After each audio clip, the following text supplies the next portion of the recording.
Yeah, I'm he, not used to listening. Oh, sorry. I'm not used to listening to Dr. Shubham. Like it was like I think I'm being introduced this way for the very first time, so I'm very touched. it's my honor to actually to introduce you as a Dr. Ship. Thank honest all mine. Yeah. All right, so yeah, he recently completed his PhD, and his research has pioneered the new directions in the diffusion language models with the publications and news like CML and Career and a bunch of the other top tier conferences. And he's a creator of the MDLM framework, which now powers the density diffusion model, the fastest diffusion model language model to date. So today he's going to talk about foundations of the diffusion language models, exploring how diffusion models are reshaping the future of language generation. So please join me in welcoming Dr. Subham Sahoo. Yeah, you can feel free to start. Right. Thank you so much for the kind introduction. And I guess okay, let me share my screen. Oh, Oh, okay. Subham, It's is I it just okay to let me allow actually for you to share the screen, and is it okay to actually to record your yes, presentation? that is okay. Yes. Thank you.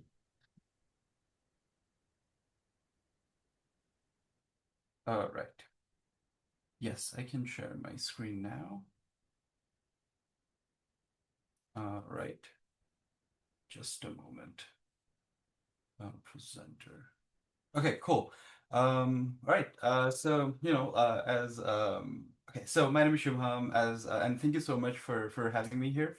And today's talk is all about diffusion language models, and which was the focus of my thesis research. Okay, cool. So traditionally, autoregressive models have dominated language generation, but they now face serious challenges from a new class of algorithms called diffusion language models. Unlike AR models, which generate words or like text strictly in a left to right fashion, diffusion models are non-autoregressive and free from this constraint. So recently, these models have attracted significant attention with major releases, such as Google's Gemini diffusion, ByteDance's Seed Diffusions, and Inception Labs' Mercury Coder.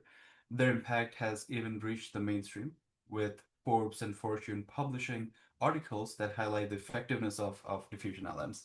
And all of this excitement is justified. These models are not only highly effective, but also substantially faster than their autoregressive counterparts. And in this talk, we'll take a closer look at these models, examining the innovations that drive their success and why they represent such a compelling shift in the landscape of text generation. Okay, so here's a quick overview of the timeline. Diffusion LMs were first introduced in 2022. Unlike autoregressive models, these models generate words in a randomized order, often predicting multiple words at once. The main drawback, though, was that despite being much faster, their text quality lagged behind that of AR models. The community didn't really take this model seriously until early last year when Liu et al. Showed that diffusion LMs, when paired with modern transformer architectures, could match the sample quality of older AR models like GPT-2 while being significantly faster.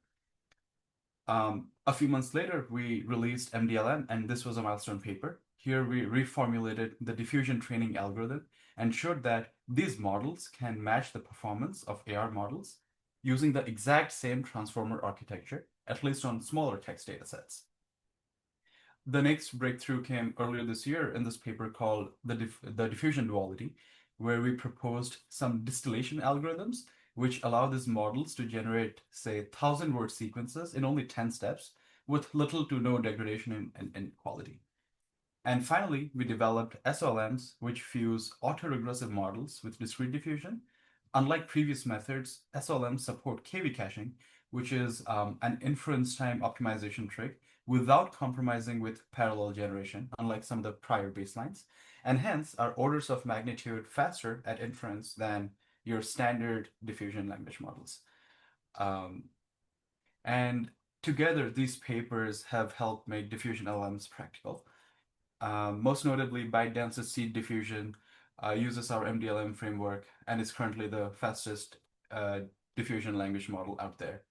And in today's talk, we'll cover some of the papers. I think we're only going to focus on MDLM and SLMs, which have been, yeah, so, okay, so, all right, the first paper. It's called Simple and Effective Mass Diffusion Language Models, which was published at NeurIPS earlier this year. or last year. Okay, the goal is to learn a language model from which we can do parallel sampling. We'd like to generate a sentence X without having to generate it one word at a time. For this talk, we're going to represent a sentence with colored boxes at the bottom of the slide. Specifically, what we're going to do is to start with all blank tokens. We're going to feed these tokens into a BERT style model, and the model is going to fill in some words, some more words, some more, and finally, when it's done, we'll have a true sample from the underlying distribution. The primary advantage of such a style of generation is, well, of course, faster sampling because you're predicting multiple words at the same time, unlike your autoregressive model, which only predicts one word at a time. And the other advantage is controllable generation. So imagine you have trained a general purpose language model, right? Or like a general purpose model to generate proteins. And during inference, you would like to produce proteins with very specific attributes. And for this, all you have access to is a classifier, which is probably a neural network that takes in the protein sequence and provides some signal as to if that protein satisfies some constraints, right? The nice thing about diffusion models is that they can naturally incorporate such signals during sampling process, as we'll see in the later slides. Guidable generations with AR models is notoriously difficult because once you predict a token, you can it is materialized and you cannot update it, right? But in diffusion models, you have this flexibility of you can make some predictions and also you can refine or update those predictions during later on in the sampling process. So in this figure, what I'm showing is for molecular generation, diffusion diffusion models like the one in orange, they have a better Pareto frontier when it comes to where they can sacrifice the validity and novelty of the molecules and produce molecules that satisfy of some very specific constraint. Whereas AR models sort of like fail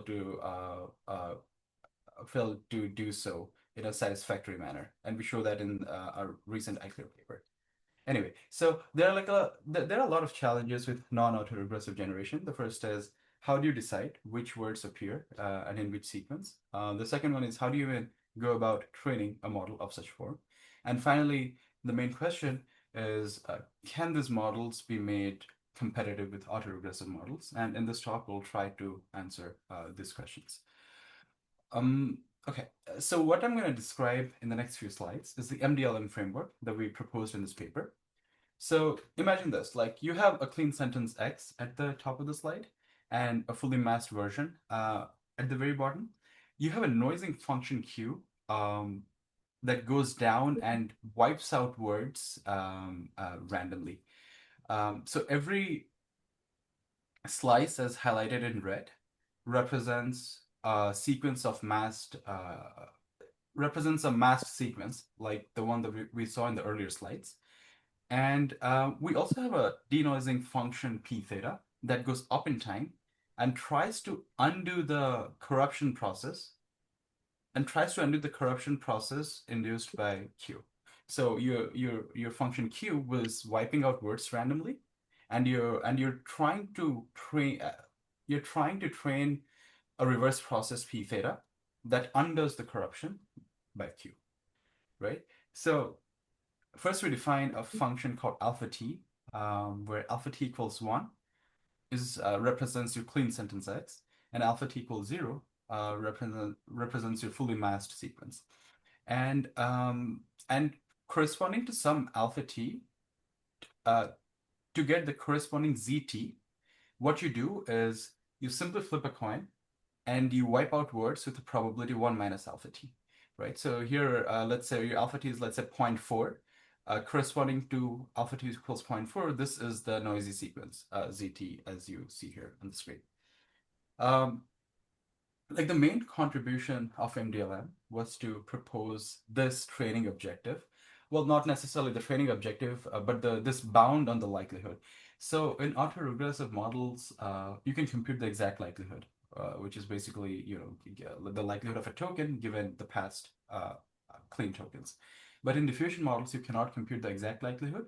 But what you can do is compute a bound on the likelihood, which is shown here. And in the paper, and as we'll discuss later on the slide, like like this objective has a lot of nice properties. Like it is mathematically the tightest possible bound on the likelihood, and it's highly stable. As we'll compare this objective with some of the objectives that was used in the prior literature, it'll become very obvious in the next few slides.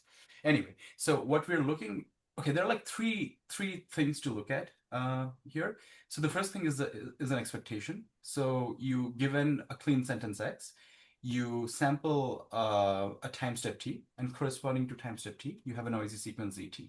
So corresponding to time step t, you have some signal level alpha t, which gives you the corresponding noisy sequence zt. Sorry.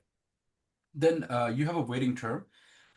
This essentially is, like this is a weighting term that like it's alpha t prime over 1 minus alpha t, and it reduces to 1 over lowercase t if you use a linear schedule.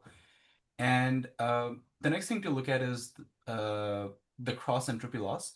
And this cross entropy loss is what is used to train your standard mass language, like your standard MLM objective, like mass language modeling objective that is used to train BERT.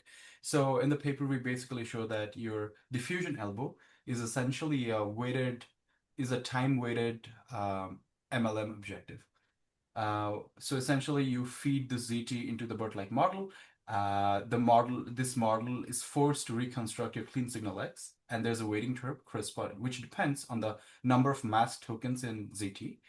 And the other thing to notice is this loss is only enforced for the mass tokens. It is not very obvious from this equation. It's just that in the next few slides, we'll discuss some simplifications or like some properties that is incorporated into the BERT-style model, which reduce the losses for the clean tokens to 0. Anyway, okay. Once you have trained the model, the question is how do you sample from it, right? So in this slide, I'm showing one step of generation where given some noisy sequence ZT, how do you go to a less noisy sequence ZS? So ZS has fewer mass tokens than ZT. The way this works is you feed ZT into the BERT-like model, into the trained denoising model. The model is going to fill in all the words, and then you selectively remask some of the predictions made by the model. And you always ensure that the clean tokens in ZT always stay clean. One thing to note is that what I'm describing is the standard ancestral sampling. There are heuristic approaches where they would wipe out the clean words, but I'm happy to talk about it later. Like if there are any questions there, I'm happy to answer them. But your standard ancestral sampling. So discrete diffusion with discrete diffusion, you have discrete diffusion provides a very principled way to train the model, as we saw in the previous slide, and also provides a very principled way to sample from the trained model, as we see here. And according to ancestral sampling, you're not supposed to remask the tokens that are already clean. Okay, so now that we know how to perform one step of denoising, here I'm showing the entire generation process. So your entire generation process starts with a sequence of all blind tokens at the very bottom, and then you recursively apply the one-step denoising strategy that we discussed in that previous slide to get the clean sentence X. So in your first denoising step, you probably predict this token here, and then in the next denoising step, you predict like these two tokens, like the pink and in green, so on and so forth. And as you can see, the words appear in a random order. Again, this follows from your ancestral sampling. Okay, and now let's try to compare the training algorithm of an autoregressive model and your MDLM model, right? So on the left-hand side, we have the AR training algorithm where you sample a sentence X from your training data set, you feed X into your denoising transformer, which has causal attention, and then you train it with a simple cross entropy loss, right? But in the MDLM framework, after you sample X, you also sample a time step T, and then this time step T the dictates the masking level in your noisy sequence ZT. So this equation is a fancy way of saying uh, you retain the token with some probability uh, alpha t, and then you mask it with some probability 1 minus alpha t. And the index L denotes the position, the token position in the sentence X. Yes. So after you've constructed ZT, you feed this into a denoising transformer. Again, we use bidirectional attention, but your standard LLM uses causal attention. And you train it with a simple weighted cross entropy loss. So this is the only difference. So as you can see, it's very straightforward. Like if you know how to train an autoregressive model on the left, you can pretty much train a mass diffusion language model, which is shown on the right, and the only differences are highlighted in red.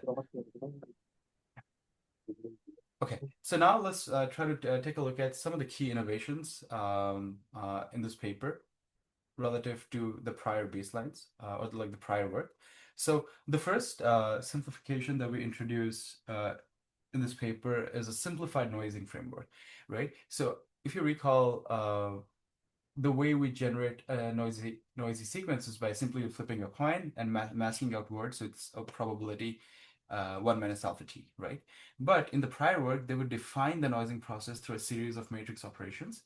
Now these are humongous matrices. Sure, like this sequence of matrix multiplication reduces to cumulative sum. Like you can exploit low rank nature of these matrices to be much more efficient. But nevertheless, the the process of generating a mass sequence would involve a recursive multiplication, and which has implications when it comes to like stable, like, which affects the training stability among other things.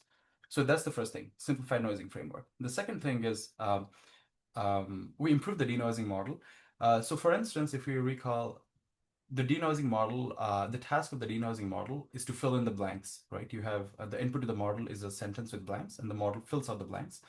We know for a fact that the clean sentence does not contain any blanks. The clean sentence size has no blanks. So that's why we enforce this property into the denoising model as well, where the denoising model does not assign any probability mass to the mass token. Again, like this is very simple and trivial and sounds very obvious, but it has a lot of implications when it comes to like simplifying the loss formula, like as we'll discuss in the next slide. And the other thing that we incorporate into the denoising model is this carryover unmasking. So if a token is clean, you don't want the model to be predicting the PMF for the clean tokens because it's clean, so there's like no reason why the model should do more work. And once you incorporate these two things into the denoising model, it allows you to simplify this very ugly looking training objective that was used to train the prior diffusion models, especially like D3PM. So what you're looking at is a variation lower bound. So there are a couple of things to take a look at here. The first thing, it's a summation over your vocab size. So okay, let's take a look at this term here. So it features like division and also like each term QI essentially features like this division operation, and then this QT given S is a giant matrix as well, vocab size times vocab size. So the takeaway here is that computing each term QI is numerically unstable. And on top of that, you have log of division of two numerically unstable terms. So which made things really difficult. So this is the reason why, like, to train a D3PM model, you would require float 64 training. Like, you cannot do load precision training just because this training objective is so unstable.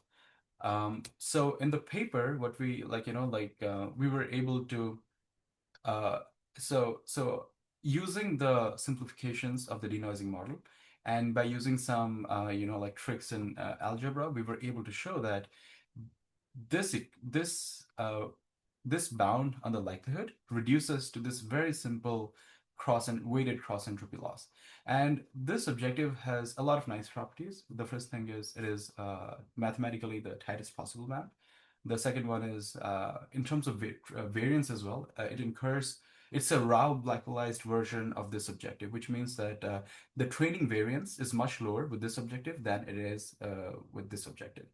And the third thing is, yeah, like we discussed, right? Like it's numerically stable because it's a simple weighted cross entropy loss. You can do B-float 16 training, which was just not possible with the previous objective that was used to train these models. Okay, now let's take a look at some of the experiments. In the paper, we ran experiments on language, on your standard language benchmarking datasets. So LM1B and Open Web Text. On LM1B, our context length was 128, and we use a very small transformer with 110 million non-embedding parameters. And what we see is MDLM was significantly better than SED or any of the prior baselines. And yeah, and with enough training, we saw that like MDLM almost approached the perplexity of the AR model, which is pretty significant.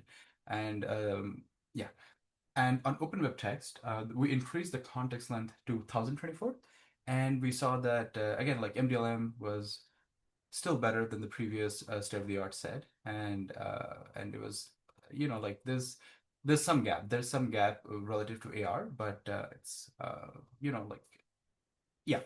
But it's just like the gap is much more prominent in Open Web Text than on LM1B because on Open Web Text you have a longer context. Okay. So now we try to evaluate the model as to how well it generalizes outside of the training data set. So we took the trained models on Open Web Text and we evaluate the performance of this, like the perplexity of the models on other data sets like PTB, Wikitext, and all these things. And what we saw was that like MDLM achieved a better perplexity on 3 out of 7 benchmarks than AR, which was pretty significant at that time. And MDLM was also like consistently better than SED, which was the prior state of the art. Okay, now let's take a look at some other results. So recently, earlier this year, Ni et al. Released LADA, which is effectively an 8 billion parameter MDLM model, and on on MMLU, what we see is, okay, in the previous slides, we saw that there was some gap between MDLM and AR in terms of perplexity. But when you look at downstream tasks, you see something very different. You see that MDLM scales much better than your AR baselines as the training flops increase on the x-axis, right? So on the y-axis, we have MMLU, a higher score is better. We see that MDLM in orange scales better than AR baseline. And again, like keep in mind that in terms of perplexity, MDLM is worse, but in terms of downstream tasks, MDLM is better on this particular benchmark. Similarly, on GSM-8K, we see a similar trend where MDLM scales much better than AR, which is pretty interesting. Again, like there were also some negative results in that paper where they showed that on Pika and human eval, MDLM was probably at par with AR, or worse than AR on these benchmarks. But yeah. And also recently, like NVIDIA released a drug discovery model, like this scale. They used MDLM to design GenMol, like the method is called GenMol. It's effectively an MDLM model that is used for drug discovery. And what you see here is that this Pareto frontier, this trade-off between diversity of the molecules that your model generates on the x-axis, and on the y-axis you have the quality of the molecules, right?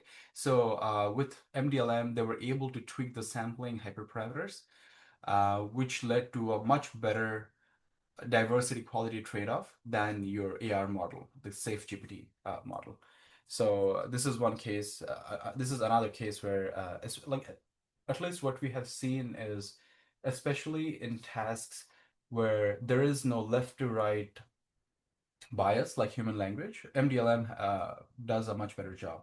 For instance, like in molecules there is no left to right bias as there is in human language or natural language. So yeah. Now let's talk about some of the limitations of this work. Okay, we're going to talk about KV caching. So KV caching is an inference time optimization technique, which is typically employed by AR models. The way this works is, let's say you have a token A, right? You do a forward pass, you sample the next token, which is B.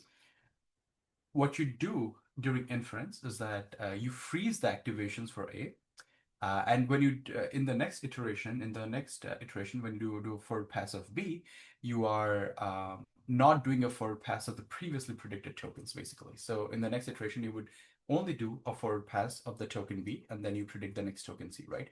So as you can see here, as you like at every step of generation, you are doing a forward pass of only one token. So what I'm trying to say here is that with MDLM, sure, like you can generate 20 tokens at once, but each step of generation is much more expensive than the AR model. And that's what I'm trying, like in the next few slides, that's what we're going to talk about and how we mitigate this shortcoming. So yeah, this is how KV caching works in AR models. Now, when it comes for MDLM, think about this, right? Like let's say your generation starts with all mass tokens here. Um, you do a forward pass, you sample two tokens, B and D, at these two locations. In the next denoising step, you'll do a forward pass of this tokens B and D, and then in orange, I'm showing the activations, like not activations, but like the keys and values of the transformers, right? And let's say you sample A and F here. So in the next denoising step, once you do a forward pass of the A and F tokens as well, what happens is the activations corresponding to the tokens B and D change. And this changes because of bidirectional attention. And because of this reasons, like you cannot perform KV caching in MDLM.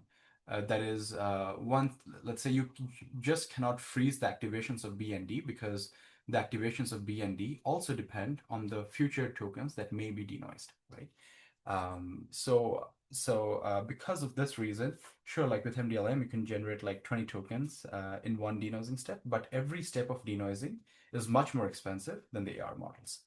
So now what do we do, right? Like now the question is, how do we incorporate um, how do we incorporate KV caching in mass diffusion language models in MDLM?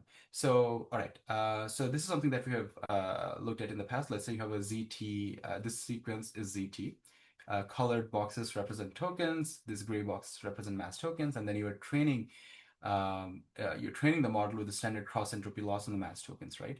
And in this recent paper, esoteric language models, well, that paper has a lot of things, but like one of the things that we propose in that paper is KV caching for MDLM. And for that, what we do is this. We we strip bidirectional attention of the transformer and we replace it with causal attention with random shuffling. So what I mean is, let's say you feed in, okay, you're feeding in this ZT into the transformer, right? The first step is you segregate all the clean tokens to the left here and all the mass tokens to the right. That's step one.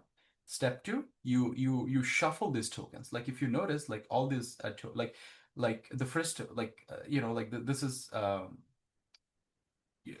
the red token is at position 6, but after shuffling, it's in the position 1. But you need to ensure that the positional embeddings of these tokens are retained. That is, even though the red tokens appears first, and then the green token, and then this other token, um, as you perform a forward pass through the transformer, the positional embeddings of these tokens are retained, and you apply causal attention. Now, it may not be very obvious like why doing this would allow you to do KV caching during inference. We'll talk about it in the next slide. But yeah, so this is once you do this and then you train the model, like with the standard, and then you simply enforce the MDLM elbow on the mass tokens, and then you're good. So the only thing that you change is the attention mechanism of your denoising transformer. And after, let's say you have trained this model, the generation scheme looks something like this, right? Like first you decide a priori which tokens, sorry, which token, like the indices at which the mask indices which are denoised. Let's say it's the position 3 and 2. You only perform forward pass of the mask tokens corresponding to those indices. So the if like you must note that in MDLM you would, let's say your context length is, I don't know, 100,000. MDLM requires you to do a forward pass of the entire 100,000 tokens, 100,000 mask tokens, which is very wasteful, right? Because at the end of the day, only a handful of the tokens are gonna be denoised.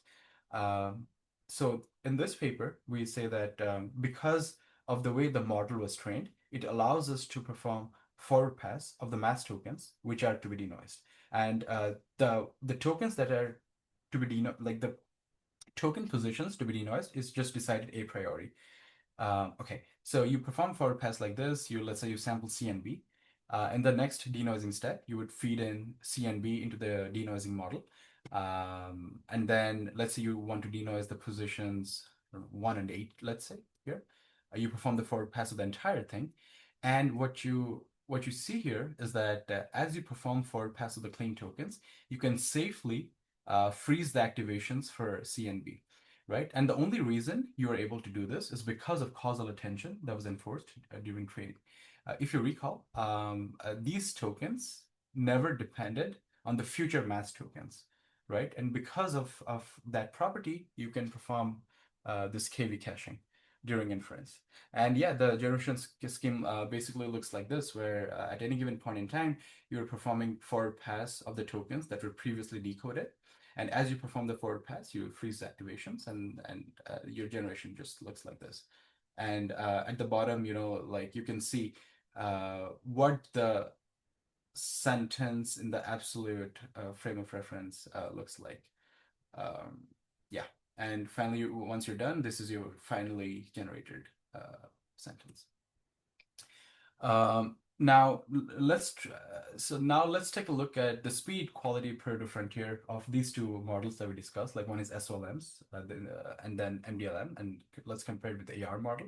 So on the x-axis, we have the sampling duration. Let's say you have a batch of, you're generating a batch of samples. What is the average sampling duration of, let's say with batch size 512 and context length 1024. On the y-axis, we have generative perplexity. So this is a metric. Well, the way this metric works is you generate samples from the model. You ask a teacher AR model to rate you compute the perplexity of the generated samples under a much larger AR model, right? Which is a teacher AR model, and a lower number is better. So ideally, you want to be in this region. Okay, so in blue we have MDLM. In red we have BD3LMs, which is block diffusion. Again, a paper a previous group. Basically, the way block diffusion works is, let's say your ultimate goal is to generate 10,000 tokens. In block diffusion, you perform diffusion over the first 100 blocks. Once those 100 tokens are denoised, you move on to the next block of 100 tokens, so on and so forth, right? So this is a semi-autoregressive approach. So the block diffusion is in red, and in green we have SLMs, the one that we just recently discussed. What we see is SLMs are strictly faster than MDLM or block diffusion, and in block diffusion there's this mode collapse. So what happens is as you're doing as you're performing as you're denoising blocks of tokens, right? As you perform parallel generation within a block, like the error accumulates, and it is much more prominent in block diffusion than it is in MDLM or even like SLMs. So yeah, the takeaway here is that with KV caching, like these SLMs, these are way faster than MDLM and also get better quality samples. And on the right-hand side, we look at the sampling time, like for sampling 1,024 tokens. Again, we see that like SLMs are 65x faster than MDLM, and also probably like I don't know, 4 to 5x faster than BD3LMs. So now, okay, now, uh, so what we saw here is that, like with like with a low variance training objective, diffusion LLMs can be made as performant as AR models. Um, MDLM framework is currently being used by ByteDance's ByteDance's diffusion LLM, which is currently the fastest diffusion language model that is out there. MDLM is also being used by NVIDIA's GenMo, which is a drug discovery tool. And yeah, and what we are consistently seeing is when you look at modalities that are not text, MDLM does much better, especially like for modalities where there is no inherent left to right bias.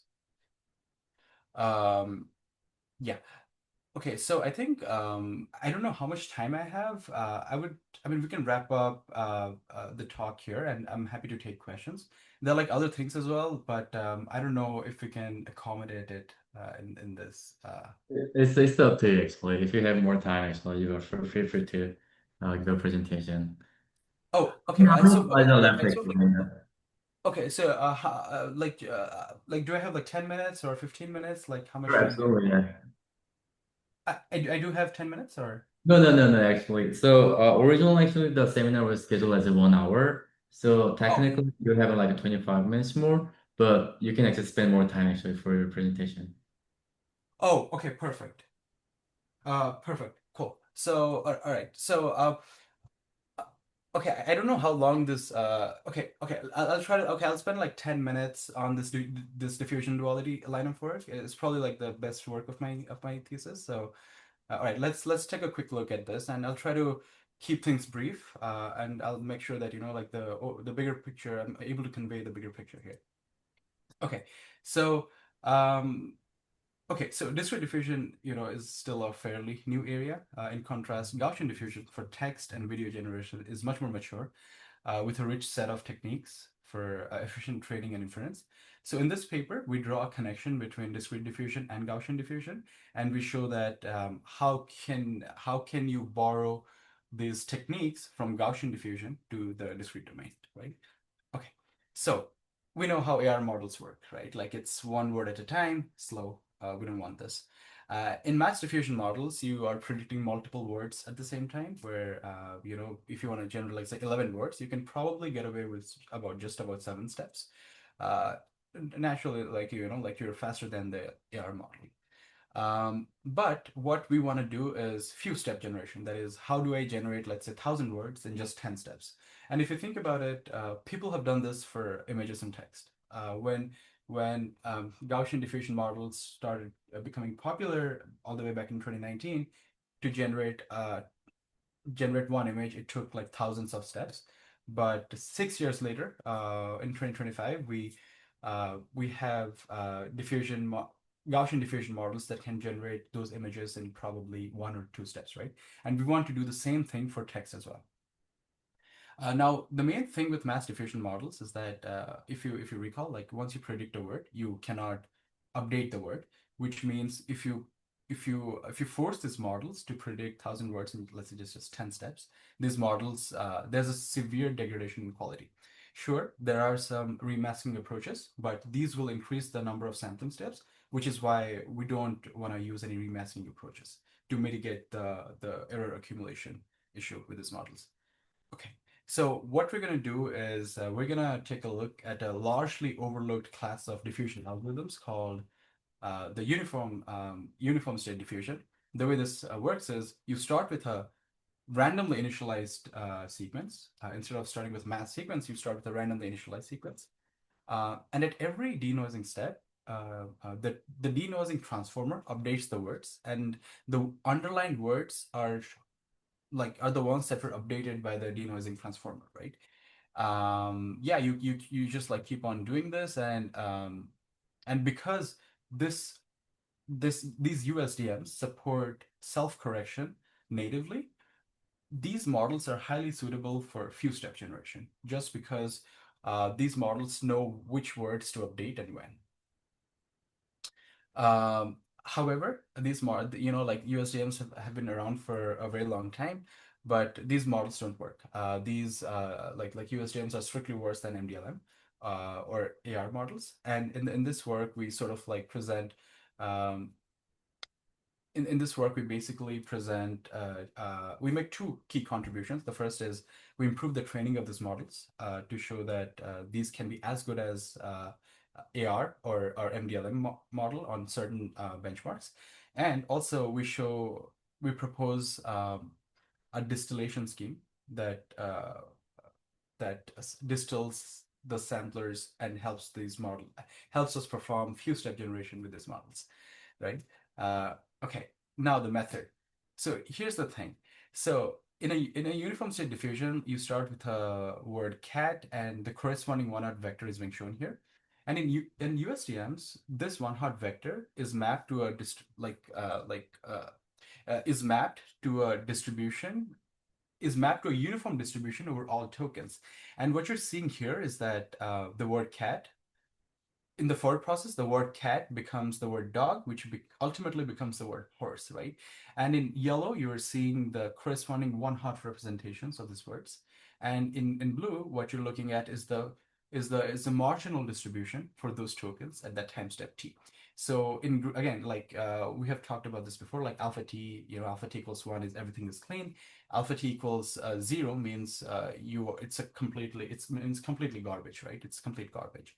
And in USDMs, this intermediate marginal takes this form. It's a linear combination of your one-hot vector and your prior distribution.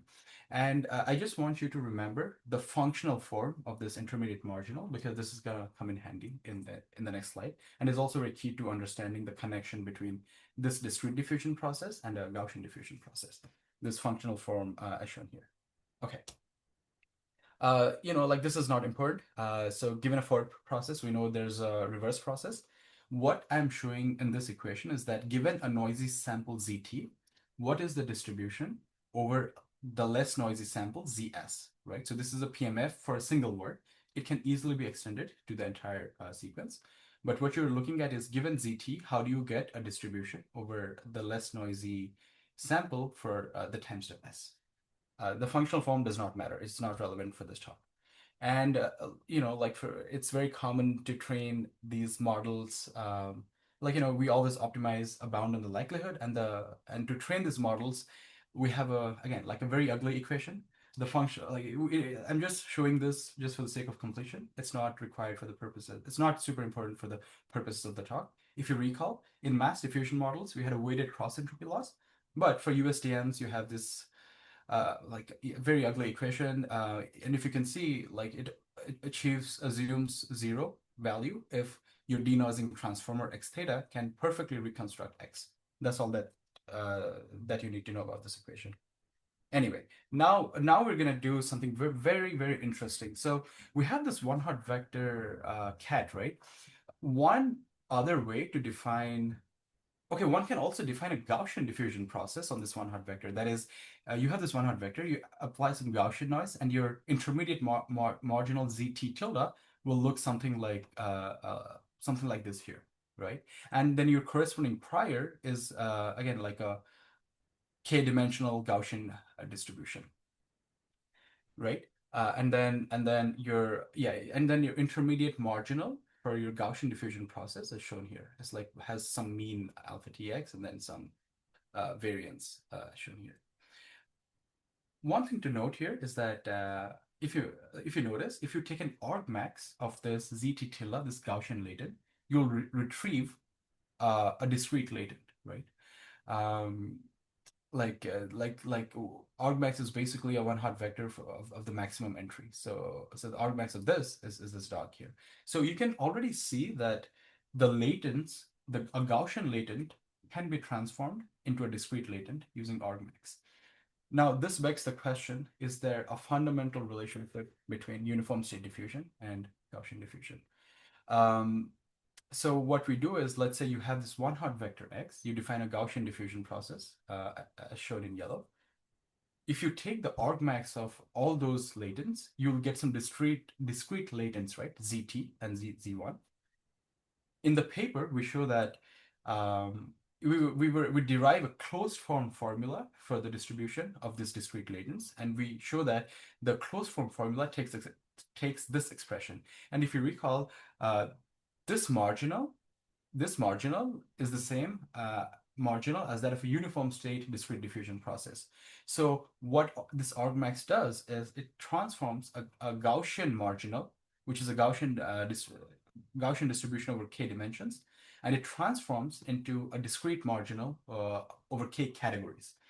And this is the main contribution of this work. Like there's this like argmax transforms Gaussian diffusion process into a uniform state diffusion process. And then if you notice, there's this operator tau. Like in the previous life, there was this, we just had some alpha t, but now it's tau alpha t tilde. So this tau operator, it transforms the noise or the signal level in your Gaussian diffusion process to the signal level in the discrete diffusion process. Again, this is it's a very it's a very complex formula, but it's fine. Like the exact form isn't quite important. And in the paper, we also showed that, the time evolution of these marginals follows this ODE, which makes us say that the marginals of these discrete latents evolve as per a uniform state discrete diffusion process. There are other things as well, like the elbow for the Gaussian diffusion process is looser than the elbow of the discrete diffusion process, which is why you should always which is why discrete diffusion models are tend to work better than Gaussian diffusion models for text generation. So yeah, so yeah, I mean for we don't really have to talk about faster training, but what I want to talk about is okay, so the faster training isn't super critical. In the paper, like it's a curriculum learning strategy that reduces the training variance. And when you do that, our method Duo is almost as good as MDLM on open web text. I mean, it's just like lags slightly, but it's not that prominent. The difference is not that prominent. But the major, the key result of this paper was that on, like on a zero-shot perplexity benchmarks, we are better than AR on 3 out of 7 benchmarks, and this is quite significant. This is quite significant because until now, uniform state diffusion models were strictly worse than mass diffusion models, but now we were able to show that these can be very competitive with AR models. And also, like a trend that we observe with discrete diffusion models is that they might be worse in pure perplexity, but when you look at downstream tasks or evals, they tend to be better or match AR models. And that's something that we see here as well. Now, the most important part is the faster inference, right? Like how do you design faster samplers for these discrete diffusion models? If you think about like Gaussian diffusion, like all the distillation algorithms for Gaussian diffusion models, they rely on something called PFOD, which is a deterministic mapping from noise to your clean data. If you recall, all the samplers that we talked about discrete diffusion, they are stochastic. That is, given some noisy sequence ZT, you have a probability distribution over the less noisy sequence, and then you draw a sample from that. So it's a stochastic mapping from your prior to your clean data. But in Gaussian diffusion, you have a deterministic mapping from your prior to clean data. This is non-existent for discrete diffusion, but exists for diffusion. And that deterministic mapping is shown here at the very bottom. So let's say you have a Gaussian latent W1, and let's say you have a discrete, and let's say you have your clean data X. So this linear interpolation, like this mapping you see, right, between W1 and X, like is a deterministic mapping, and this is the PFOD essentially. So to perform distillation, what we do is, like you define this deterministic trajectory in the Gaussian space. You just pick two time step S and T. You discretize this Gaussian latents to get ZS and ZT, which are less noisy token. I mean, ZS is the less noisier version of ZT. And and then you train a student model. So what we're trying to do is, okay, we feed the ZS into a teacher model. So a teacher model, okay, we'll talk about teacher model later, but let's say you have a teacher model whose weights are always frozen, and your goal is to force the student model to match the predictions of the teacher model, um, by only, and then its predictions are conditioned on a noisier version of the teacher model. So essentially the student model is doing more work, right? I mean, the student model is being forced to match the predictions of the teacher model while the student model sees a noisier version of your clean data. And yeah, and essentially you optimize the parameters of the student model and you do not optimize the parameters of the teacher model. Now the question is, how do you get a teacher model? The way you do this is you initialize both the student and the teacher models with the same weights, just that you're optimizing a copy uh, like of the original weights of the denoising transformer via the student model. And yeah, you just like train the model for a certain number of steps. And yeah, so distillation progresses in multiple rounds. In round one, you set a delta, like some non-zero delta. And with every round of distillation, you're increasing the step size. So during distillation, you would sample as time step t, then corresponding to that time step t, there's a time step s, which is delta units away. And with every round of distillation, you're increasing the step size. And you can already see that, like in the most extreme case, you will be forcing the student model to predict the clean sentence X in just one step. So that is the most extreme case. Um, and yeah, so and this formula is for a single token at the top, but it can easily be extended to the entire sequence. And when you look at the results, we see something very interesting. Okay, on the x-axis you have sampling steps. On the y-axis you have generative perplexity. Lower number is better quality samples. You have MDLM in orange, and you have this duo model, the base duo model without distillation in blue here, right? You can already see like duo generates higher quality samples than MDLM, but there is some degradation in diversity. Like the diversity of the sample decreases a lot. Sorry, decreases by some amount, but also the sample quality improves a lot. Now, if you distill the MDLM model using SDTT algorithm, which is in yellow here, um, and you compare that with the Duo model, you see that Duo consistently gets better quality samples in the low sampling steps regime. Like the moment you start doing few step generation, that is generating 1,000 words in 8 steps or 16 steps, MDLM fails, but Duo does a much better job. And then we propose something called a greedy tail sampler, which is equivalent to nucleus sampling in AR models. And if you use that sampler, you get even better quality samples. But the caveat is that there's a degradation in diversity. So to summarize, here's what we see. Let's say you have a base duo model and you have some sample quality for 1,024 denoising steps, as shown in gray. With the distilled model, you get a similar sample quality with just 16 steps without any degradation in diversity. And if you use this greedy sampler that we proposed, you can get similar quality Gen PPL, but there's some degradation in diversity. But even then, like you are getting 100x speed up.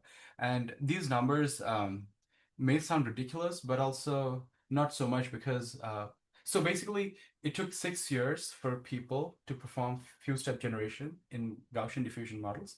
And in this paper, we achieve a similar progress in just one paper because we were able to draw this connection between discrete and Gaussian diffusion models. And yeah, yeah. So to conclude the second part of the talk, we talked about how we can enrich uh, uh, the design space of uniform state diffusion models with Gaussian diffusion. And this allows us to improve the training, which unfortunately we couldn't talk about, but the biggest implication is faster sampling. We get 100x faster sampling. And with this paper, we also open doors to map other techniques from the Gaussian diffusion domain to the discrete domains. So yeah. So okay, that's the end of my All talk. right. Thank you so much, Jack, for giving us such a valuable talk today. If you're okay, can you take a couple of questions? Yeah, I would love to take questions. Yeah, I mean, I'm like I don't have much going on, so I have a lot of time. All So right. So, any audience section, you can speak up or you can feel free to leave a question to the chat window. yes.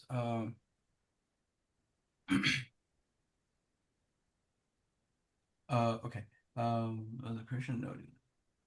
Your thoughts on continuous diffusion language models? I believe that continuous diffusion language models, such as diffusion-LM, have the potential to apply techniques using time interesting. Okay, so yeah, so what we have found is like the best continuous diffusion language model is probably yeah, is arguably Plaid. It's called PLAID Plaid. And in terms of perplexity, it is strictly worse than discrete diffusion models. And the intuition is this, right? Like because of this relationship with the elbow that we talked about. So here we were able to show that when you define a Gaussian diffusion on the one-hot vector, it'll have a worse elbow or perplexity than the discrete diffusion model. That's why it's always desirable to work in the discrete space. But one caveat is that in Plaid or diffusion LM, they define this Gaussian diffusion process on the embeddings and not the one-hot vector. But yeah, but as things stands currently, Gaussian diffusion for text is worse than discrete diffusion. But I do believe that there are ways to make improve Gaussian diffusion models. Um, yeah, I mean those are my thoughts. Hopefully I answered your question. If not, please let me know. I'm happy to talk more as well. Okay. The token generation order in MDLM. Since MDLMs decode tokens in parallel, deciding where to decode at each step seems quite critical for generation quality. Recent DLMs rely on confidence or margin-based unmasking strategies. Yes. Do you think this approach is sufficient, or are there better ways to determine which positions to update? More semantic or reinforcement? Yeah, this is a very interesting question. I think yes, definitely. Like what we find with LADA and all these other models is performing confidence-based decoding. It's definitely better than decoding at random locations. So what I presented in the talk was ancestral sampling. Like you have a forward masking process. Corresponding to that masking process, there's a reverse process, and that's quite standard, which is what I described. But yes, I think heuristic-based methods tend to work better than standard ancestral sampling. One example is one thing that I said in the talk was that once you predict a token, you never remask it. But there are like remasking strategies as well. And when you remask some of the tokens, it increases the number of sampling steps, but it also improves the sample quality, right? So yeah, so that's my thought. And you asked are there better ways to determine which positions to update? I mean, I think it's an active research area. To be honest, I feel like I don't know if you've seen like okay, concurrent to MDLM, there was another paper as well, MD4 by Google, and in that paper, they propose a way to learn the generation order, and they were able to show that like if you can learn the sequence of like if you can learn the generation order, you see things like maybe quotes appearing sooner than the nouns. It's a very interesting thing. You should definitely like refer to that paper. It's by Jiaxin Shi, and it's called MD4. The name of the method is called MD4. So yeah, if you can come up with better generation order, it should help with sample quality. And I noticed that current MDLM shows comparable performance to the baseline, but it doesn't seem to fully outperform it yet. I was wondering, do you think this might be because of the flexibility that somewhat at odds with the natural yet, or do you have? Oh yeah, I think so. Here's the thing, right? Like there is no free lunch. That is with MDLM, you get parallel generation, so it should come at an expense of something, and that something is quality. Do I think MDLM will surpass AR? At least in recent papers, what people have found is when you have infinite data, MDLM is way better. AR is way better than MDLM. But if you're in a data constrained regime where, let's say, you fix your unique tokens to 1 billion tokens, and if you do multiple epochs of training, MDLM eventually surpasses AR. So yeah, like, okay. I think okay. MDMs undergo more complex training than autoregressive models and tackle a broader set of multitask-like problems. While this could be beneficial for any other generation, I have heard that it also introduces considerable training redundancy due to repeatedly unmasking certain sequences. Do you think a masking strategy that explicitly addresses such redundancy could serve as a better alternative to? Yes, 100%. I think this is a great point. If you can come up with some heuristic, I think yes, right? I mean, if you just think about it, in the MDLM elbow, you would like to train the model under all possible masking rates, varying from zero to 100%. Uh, Again, like if you imagine in the most extreme case, let's say if your masking rate is 1%, and you're doing a for like it's okay when you're just wiping out one word out of 10,000 words, it's not conveying a lot of information, right? So that's definitely bad. So people have done proposed heuristic masking rates during training. And in block diffusion, this BD3LM's paper, we also do something similar where we say that if you train MDLM with between 50% to 100% masking rate, you're probably just better off. But again, like, it's a super heuristic because it worked on one data set. We don't really know yet if it generalizes to other data sets. But yeah, if you do something like it's worth thinking about, if you can come up or if you can design some interesting masking schedules during training. Okay, this might be a personal curiosity, but I have really fascinated by esoteric language models and other hybrid general approaches like block diffusion. Do you think such models can realistically scale up? Yes, these models are like I was interning at NVIDIA over the summer. Those models are trained. I mean, we're just like waiting to release the models. They should be up. Hopefully, these models will be up within the next few weeks. So yeah, these models, you can scale SLMs up and you see amazing performance, like downstream performance, while being way faster. Okay. In AR, inference is clearly divided into prefill and decode, but how can they be distinct? Yeah, so in diffusion LLMs, you don't really have a prefill and decode phase. Um, yeah, because in MDLM especially, you have a sequence with mask tokens and clean tokens. You just do a full forward pass. But in SLMs, I think there is no explicit prefill. Like in SLMs, if you look at it, right, like you always have a clean context to the left, but also uh, the KV is built in a very dynamic fashion where as more tokens appear, you're building the KV. But yeah, so we don't make this kind of distinctions in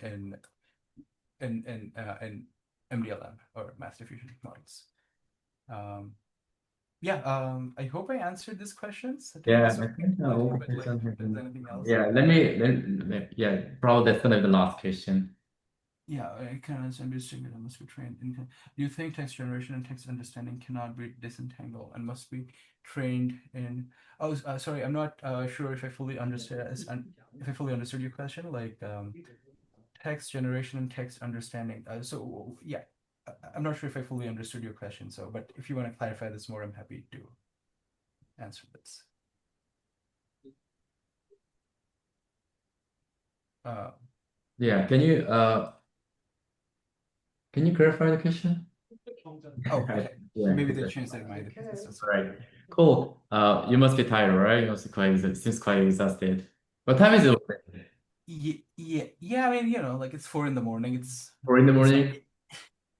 Yeah. So apparently, I was supposed to travel to India, but I couldn't travel, and we had scheduled this talk. I was like, I just like didn't want to like reschedule it. So it's fine. It's not the end of the world. I'm so sorry about that.